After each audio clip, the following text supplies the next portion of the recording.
this is pure trash. Say you don't know how to storytell without saying it. Now, I read the comments from this. A couple of complete idiots started saying, what do you mean storytelling? The director of this documentary, apparently it's part of a documentary on deathmatch wrestling. It's like, he's done 2 great horror films. It's like, it is so mind-meltingly clear that Gail was referring to the 2 wrestlers, not the auteur, right? Anyway, GCW owner Brett Lauderdale took exception to Kim's remarks and fired back with this. Get this for a response, right? Where was it? If I can find it. This scene is part of a documentary produced by A24 telling the stories, in italicized, of little-known deathmatch fighters from around the world. There's a reason why they're little-known, Lauderdale wrote. It will premiere tonight, at prestigious film festivals around the world. Now, I dare anyone to name one memorable Gail Kim match. Benny versus Awesome Kong, right off the bat. Yeah, there were loads. I guess how... I'm sorry. Actually, I guess also she slapped me in the ear and caused ear damage. That's memorable to me. So, I mean, apart from, Gail Kim and Awesome Kong essentially revolutionizing women's wrestling in the United States and North America when it's been treated as a joke for years, apparently that wasn't memorable. And also, until Hulk Hogan and Eric Bischoff turned up, they had the highest ratings ever in TNA. Yeah, the women had way higher ratings wrestling than the guys in TNA. And that's why Russo featured those 2, featured the Beautiful People and other... They were really drawing ratings for TNA. So, compare that to... Here's the thing. It's not only it's a completely ridiculous, dangerous stunt for everybody involved, including the fans with the glass. How many people are there? Are we talking dozens? Like, in the audience? I don't know, but I guess they feel like it's a bigger deal because there's a documentary about this being filmed. Here's the other thing. It's like, this is way more memorable than anything Gail Kim's done, which is laughable. But 2, this isn't even memorable. Stevie watched it. His face didn't even change. It's like, because we've all seen this loads of times. How many times can you do the same stupid thing or rough variations of said stupid stunt in front of nobody, and then it might go a bit viral on social media, and then people move on? Oh, he's talking about basic thinkers in this next paragraph, isn't he? Good. After you. All right. Lauderdale later clarified his remarks and said that his comments were not because he dislikes Gail Kim. Rather, he shared his disappointment that Gail shares the same, quote, uninformed opinion that other pro wrestling personalities and deathmatch critics like Jim Cornette share. I'll let you take over the quote. I don't dislike Gail Kim, and it's clear she's well liked by her peers. That's why it's so disappointing to see her echo the same uninformed. Let's circle that word.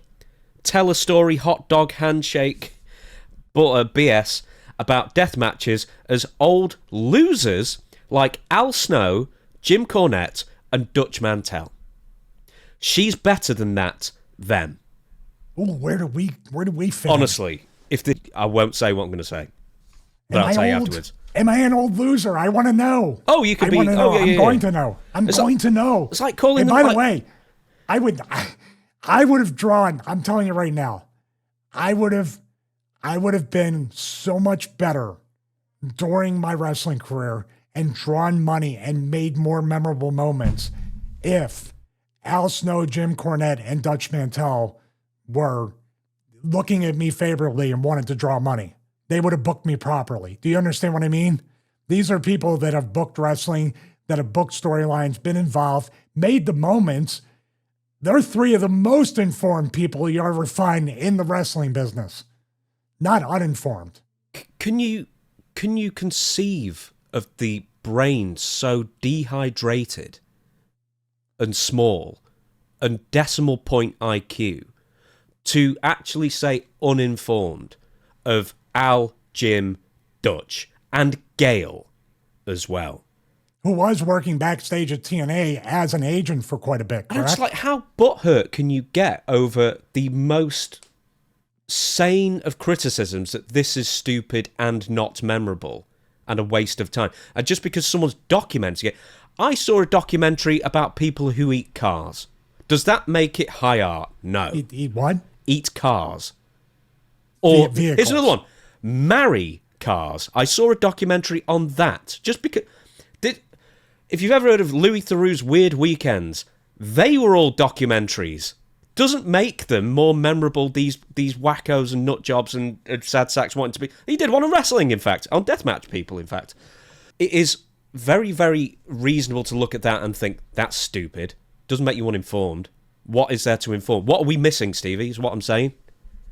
Well, I've been asking that question a lot lately. What are we missing? But it just seems like there's this very, I guess, tribalistic kind of look at this. How many people are taking GCW and Brett Lauderdale's side and saying, obviously, the people that love death matches want to watch that kind of stuff, and that's fine. Certain styles are not for certain types of people. Some people love the Brett versus Owen stuff. Some people love this death match stuff. You can have anything you want in the world of professional wrestling, but that would have been much better than saying, I didn't think Gail Kim would like it or anybody that did that style because this is a different style.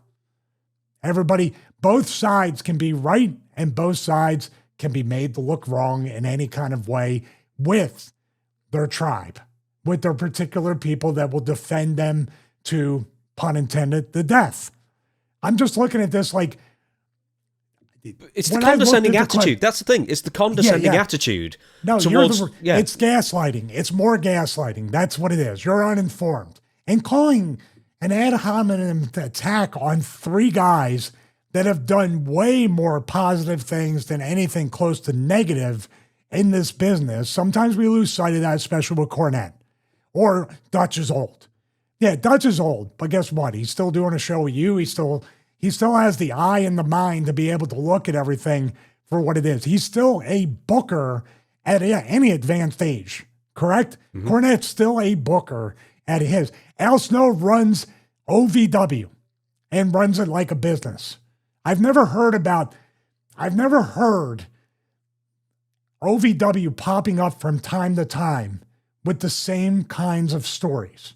And obviously GCW had a story not too long ago that we covered during WrestleMania weekend. So, and lashing out saying that Gail Kim is wrong and these three guys are old losers, but then he says he likes Gail. That's the next quote here, correct? Dude, yeah, like I'm presuming a grown man. Calling those three people losers, like specifically that word losers, is the kind of rhetoric from someone whose mother still makes their bed for them and does their laundry and whatnot. It's like, I can't conceive of the sort of arrested development kind of thing. And here's the other thing. If you like deathmatch wrestling, fine. It actually doesn't bother me, but you've got to watch deathmatch wrestling, once again, knowing that you are not watching, or listening to Fellini. You're not watching high art here. Deathmatch wrestling is at the bottom of the rung, and the reason is because there is no talent required.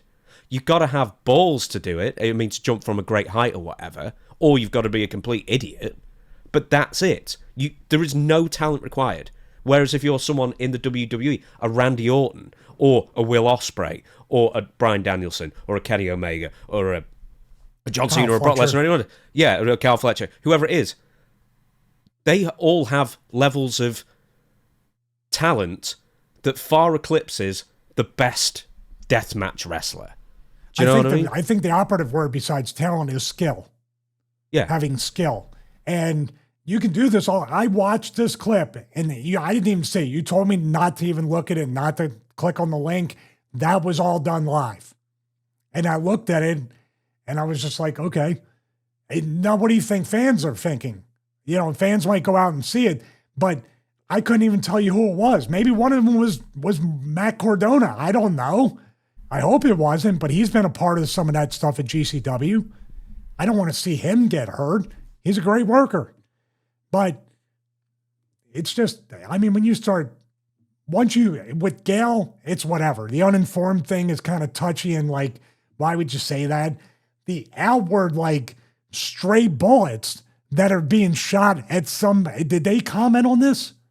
I'm sure Cornette did. But Cornette did and Gail did. Cornette, In fact, let me give you Gail's. In fact, actually, many people took issue with the last line of Lauderdale's original reply and daring them to name a memorable Gail Kim match. This includes WWE NXT star Jordan Grace and TNA star Steph. No, the dare was accepted and they answered, didn't they? Yeah, exactly. Response, Gail Kim Irvin. I like you, Brett, as well. I said I would watch the documentary and give it a chance. I dislike death matches and always have. Like I've said before, wrestling is subjective. I also like Dutch, Jim Cornette, and Al. This is what's so great about debates and conversations. We can all have a say. That is the nicest reply she could have possibly come out with. Jim Cornette then responded, Gail, it's okay to tell the truth about death matches, the garbage wrestlers that do them, and the garbage jock sniffers like this one that promote them.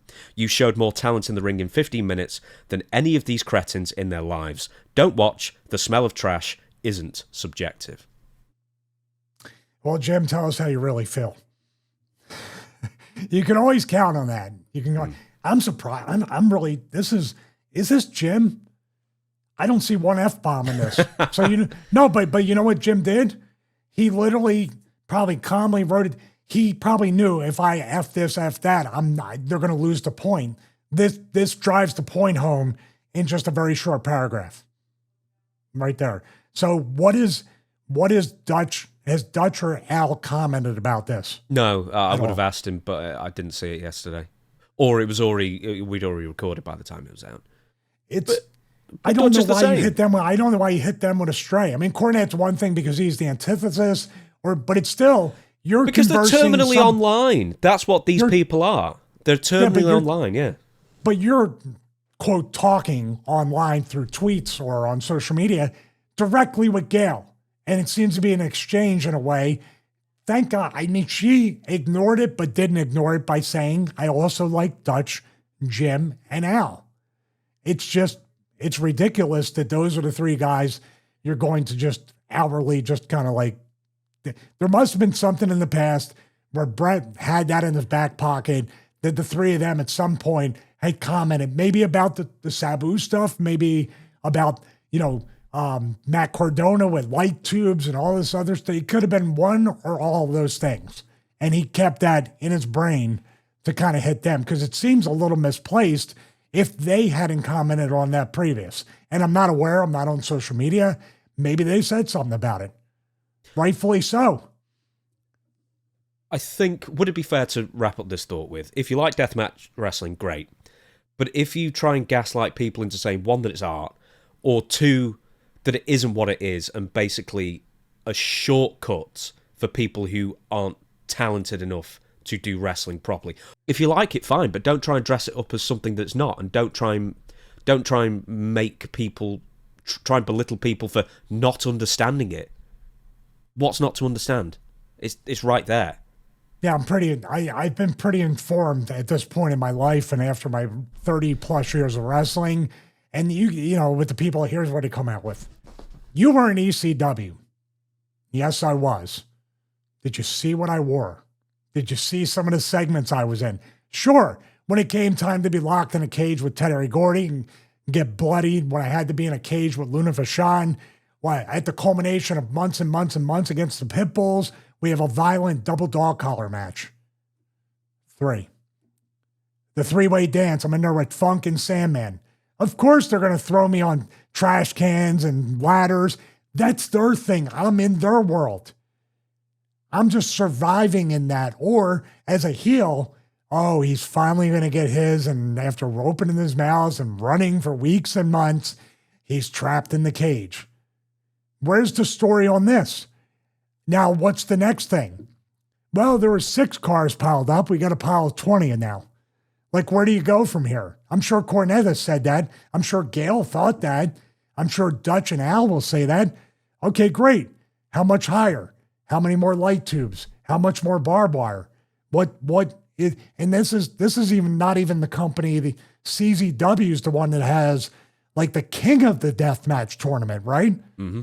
So there's not even. It just gets ever more redundant. There's no build up.